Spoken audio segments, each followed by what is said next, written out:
मुंबई का नाम लें तो अक्सर समंदर किनारे याद आते हैं ना, जैसे जुहू हो गया या गुड़गांव चौपाटी, धूप, लहरें, वो सब। हाँ बिल्कुल, वो भीड़ भाड़ वाली जगह। लेकिन मुंबई में एक और किनारा है, मलाड का अक्सा बीच।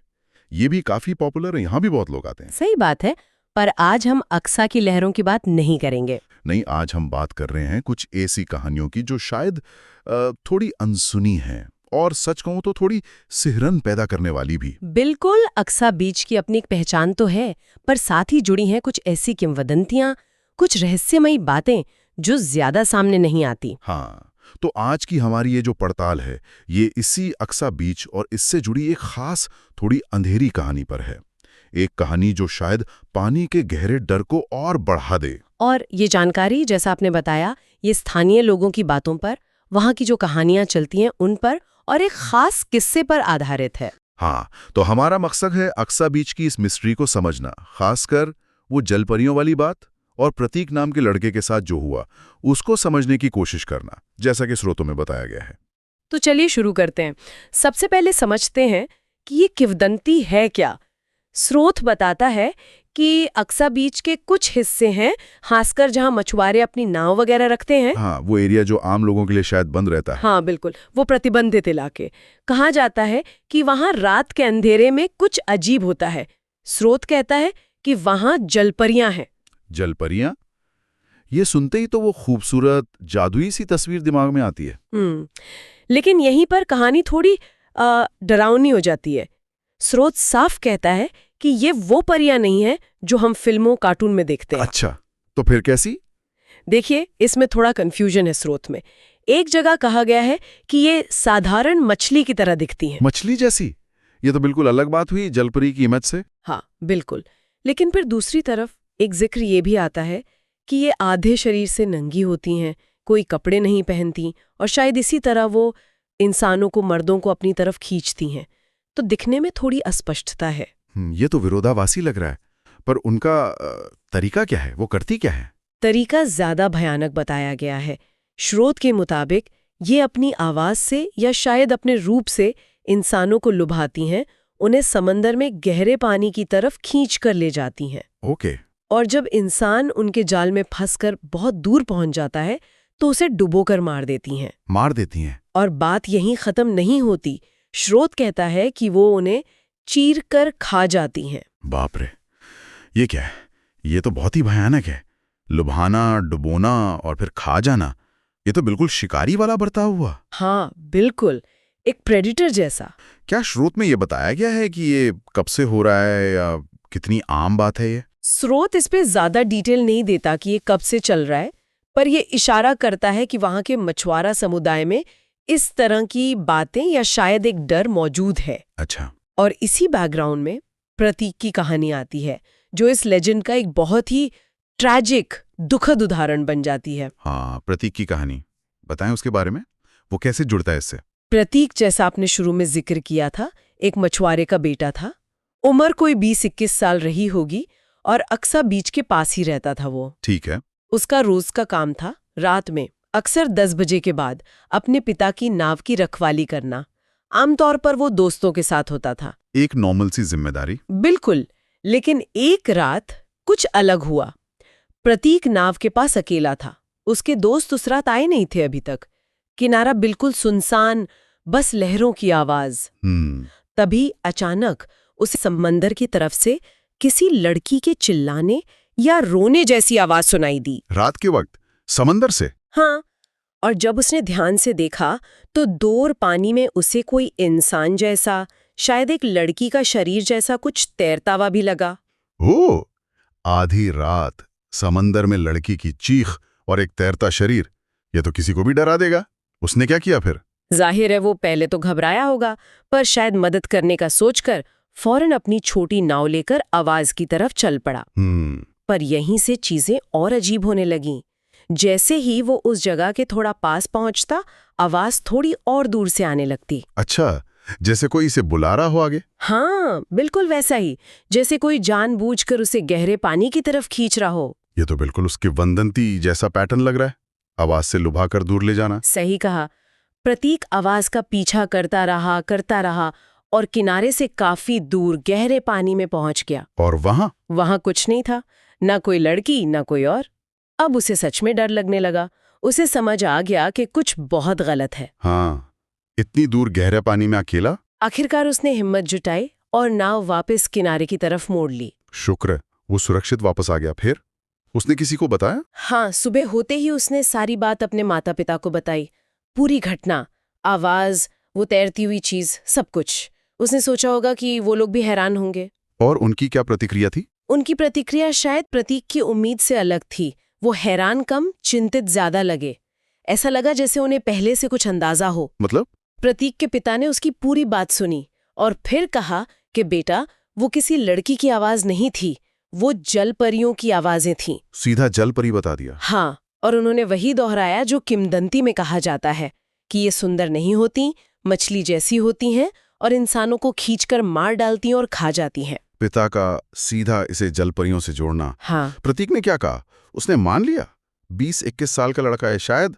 हाँ, शायद उसे ये सब अंधविश्वास लगा होगा। बिल्कुल। प्रतीक को अपने पिता की बातों पर जरा भी यकीन नहीं हुआ। उसे लगा ये सब पुरानी कहानियां हैं, बस डराने के लिए। उसने क्या कहा फिर? उसने तर्क दिया कि ये जलपरी वलपरी कुछ नहीं है, जरूर कोई लड़की डूबी होगी, हमें पुलिस को बताना चाहिए, पुलिस उसकी लाश ढूंढेगी। वो उस चीख को भूल नहीं पा रहा था। ये तो लॉजिकल बात है। अगर उसने कुछ सुना, कुछ देखा तो पुलिस को बताना ही चाहिए। हाँ, और उसने वही किया। उसी शाम प्रतीक पास के पुलिस स्टेशन गया और पूरी घटना रिपोर्ट करवाई। चीखें, पानी में दिखी आकृति, सब बताया और पुलिस से लाश तलाशने का आग्रह किया। ठीक है, उसने अपना काम किया। रिपोर्ट लिखवाने के बाद वो वापस अपने काम पर चला गया, रात में नाव की रखवाली करने। तो फिर पुलिस ने एक्शन लिया? क्या वो तलाश करने गए? हाँ, पुलिस ने उसकी बात को सीरियसली लिया। रिपोर्ट के आधार पर उसी रात गोताखोरों की एक टीम लेकर समंदर में उस इलाके में सर्च ऑपरेशन शुरू किया। वो उस लड़की की लाश ढूंढ रहे थे जिसके बारे में प्रतीक ने बताया था। हाँ, बिल्कुल। किसकी थी? वो लाश प्रतीक की थी। क्या? प्रतीक की लाश? ये कैसे हो सकता है? वो तो कुछ घंटे पहले जिंदा था, पुलिस स्टेशन में रिपोर्ट लिखा रहा था। यही इस कहानी का सबसे शॉकिंग और अनसुलझा हिस्सा है। जो लड़का शाम को खुद पुलिस के पास गया था, उसी की लाश कुछ घंटों बाद समंदर के बीचों बीच मिली। बीच समंदर में? हाँ, और स्रोत के अनुसार लाश की हालत भी बहुत खराब थी। शरीर आधा खाया हुआ था। आधा खाया हुआ? ये तो सीधा उस जलपरियों वाली कहानी से जुड़ रहा है। लेकिन ये हुआ कैसे? मतलब जो लड़का रिपोर्ट करके गया, वो वापस समंदर में क्यों गया और इतनी जल्दी मौत? ये सवाल हैं जिनका कोई पक्का जवाब नहीं है। स्रोत यहाँ कुछ अंदाजे लगाता है, कुछ अटकलें लगाता है। जैसे? एक संभावना ये बताई गई है कि शायद प्रतीक पुलिस को बताने के बाद जब वापस नाव पर गया तो उसे फिर से वैसी ही कोई आवाज सुनाई दी हो या फिर वैसी ही कोई आकृति दिखी हो। और इस बार वो खुद को रोक नहीं पाया, खींच गया। स्रोत का अनुमान कुछ ऐसा ही है। वो फिर से उन बातों को सामने लाता है कि ये जलपरियां आधे शरीर से नंगी होकर आकर्षित करती हैं। शायद प्रतीक, जो पहले ही वो अनुभव कर चुका था, दोबारा किसी जिज्ञासा में या किसी अजीब से आकर्षण में फंस गया। हो सकता है वो फिर से नाव लेकर गहरे पानी में चला गया हो और इस बार वो शिकार बन गया। ये स्रोत का अनुमान है। हाँ, स्रोत यही इशारा करता है कि शायद इस बार वो उनके जाल से बच नहीं सका, उसे डुबोकर मार दिया गया और फिर उसके शरीर के साथ वही हुआ जो किंवदंती कहती है, उसे खा लिया गया। लेकिन ये सब जाहिर अनुमान है, कोई ठोस सबूत नहीं। पर प्रतीक की मौत के हालात और लाश की दशा स्रोत के मुताबिक उसी डरावनी कहानी की तरफ उंगली उठाते हैं। का ऐसा कनेक्शन। लेकिन स्रोत सिर्फ प्रतीक की कहानी पर नहीं रुकता है ना, वो इसे थोड़ा और ब्रॉड पर्सपेक्टिव में रखने की कोशिश करता है। सही कहा। स्रोत यहाँ से कुछ बड़े सवाल उठाता है जो थोड़े स्पेक्युलेटिव हैं, अटकलों वाले। वो पूछता है, भाई अगर प्रकृति ने जमीन पर चलने वाले इंसान बनाए हैं, तो क्या पानी में रहने वाले इंसान जैसे जीव नहीं हो सकते? क्या ये मुमकिन है कि दुनिया भर की सरकारें या जो बड़ी एजेंसियां हैं, उन्हें ऐसे जीवों के बारे में पता हो, लेकिन किसी वजह से ये बात आम लोगों से छुपाई जाती हो? ये तो काफी बड़ी बात होगी। एक लोकल कहानी से सीधा ग्लोबल कॉन्स्पिरेसी थ्योरी तक। क्या स्रोत इसके लिए कोई और उदाहरण या सबूत देता है? वो एक वायरल इंस्टाग्राम वीडियो का जिक्र करता है। शायद कुछ लोगों ने देखा भी हो। इस वीडियो में एक आदमी समंदर में अपनी नाव पर है, रात का समय है और उसे बहुत अजीब इंसानी चीख जैसी आवाजें सुनाई देती हैं। वो वीडियो में डरा हुआ भी लगता है, पूछता है, I hear it, what the fuck is that noise bro? अच्छा, हाँ, मैंने शायद सुना है इस वीडियो के बारे में। स्रोत कहता है कि वीडियो पोस्ट करने वाले ने बाद में सोशल मीडिया पर बताया कि उसे अक्सर रात में समंदर के बीच ऐसी अजीब आवाजें सुनाई देती हैं। पहले वो सोचता था कि ये डॉल्फिन या व्हेल होंगी, पर बाद में जब उसने कथित तौर पर पानी में कुछ इंसानों जैसी चीजें देखनी शुरू की, तो उसे यकीन होने लगा कि शायद पानी के नीचे वाकई इंसानों जैसे दिखने और आवाज निकालने वाले जीव हो सकते हैं, जिनके बारे में हमें मालूम नहीं है। तो स्रोत इस वीडियो को और उस आदमी के दावे को प्रतीक की कहानी और अक्सा की जलपरी वाली किंवदंती से जोड़ने की कोशिश कर रहा है, एक तरह से सबूत के तौर पर। हाँ, स्रोत का झुकाव उसी तरफ लगता है।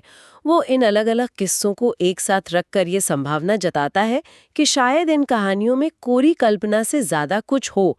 हालांकि जाहिर है ये सब अटकलें और निजी अनुभव है, कोई साइंटिफिक प्रूफ नहीं। और आखिर में स्रोत एक चेतावनी भी देता है, सही कहा ना? हाँ, वो एक जरूरी बात कहकर खत्म करता है, एक तरह की चेतावनी कि भाई किसी भी अनजान जगह पर किसी अनजान आवाज या चीज की तरफ आकर्षित होकर उसके पास जाने या उससे कांटेक्ट करने की कोशिश करने से पहले 10 बार सोच लेना चाहिए। क्या पता वो क्या चीज हो, कहीं प्रतीक जैसा हादसा दोबारा ना हो जाए और कोई उन कथित जलपरियों का अगला शिकार ना बन जाए। तो कुल मिलाकर अक्सा बीच की ये कहानी सिर्फ एक डरावना किस्सा भर नहीं है। ये लोकल लोक कथा, इंसानी डर, समंदर के असली खतरे और अनजाने के रहस्य का एक काफी गहरा और परेशान करने वाला मिक्सचर पेश करती है। जैसा हमारे स्रोतों में बताया गया है, प्रतीक की मौत का रहस्य और जलपरियों की एक किंवदंती वाकई सोचने पर मजबूर करती हैं। बिल्कुल, और ये उन लोगों को खास तौर पर इंटरेस्टिंग लग सकती है जो अनसुलझी पहेलियों में, लोकल फोकलोर में या रहस्यमयी घटनाओं में दिलचस्पी रखते हैं। ये दिखाता है कि कैसे कोई जगह, उससे जुड़े डर और पीढ़ियों से चली आ रही कहानियां मिलके एक अजीब और कभी-कभी डरावना सा जाल बुन सकती हैं। और शायद यहीं पर हम अपने सुनने वालों के लिए एक सवाल छोड़ सकते हैं। जरा सोचिए, किसी जगह की जो भौगोलिक स्थिति होती है, जैसे अक्सा बीच का वो मछुआरों वाला इलाका, रात में सुनसान, गहरा पानी पास में, और समंदर के जो असली खतरे हैं जैसे लहरें, डूबना या शायद बड़े समुद्री जीव, ये सब चीजें मिलकर प्रतीक जैसी कहानियों और जलपरियों जैसी किंवदंतियों को कैसे जन्म देती होंगी या उन्हें और मजबूत करती होंगी। इस पर भी सोचा जा सकता है कि जो समुदाय समंदर किनारे ही रहते हैं, जहां ऐसी कहानियां हमेशा हवा में तैरती रहती हैं, उन पर इन कहानियों का साइकोलॉजिकल असर क्या होता होगा। ये सवाल हमें जलपरियों के होने या न होने की बहस से थोड़ा आगे ले जाते हैं। ये हमें इंसान की कल्पना, उसके डर और अपने आसपास की दुनिया को समझने की उसकी कोशिशों के बारे में सोचने का मौका देते हैं।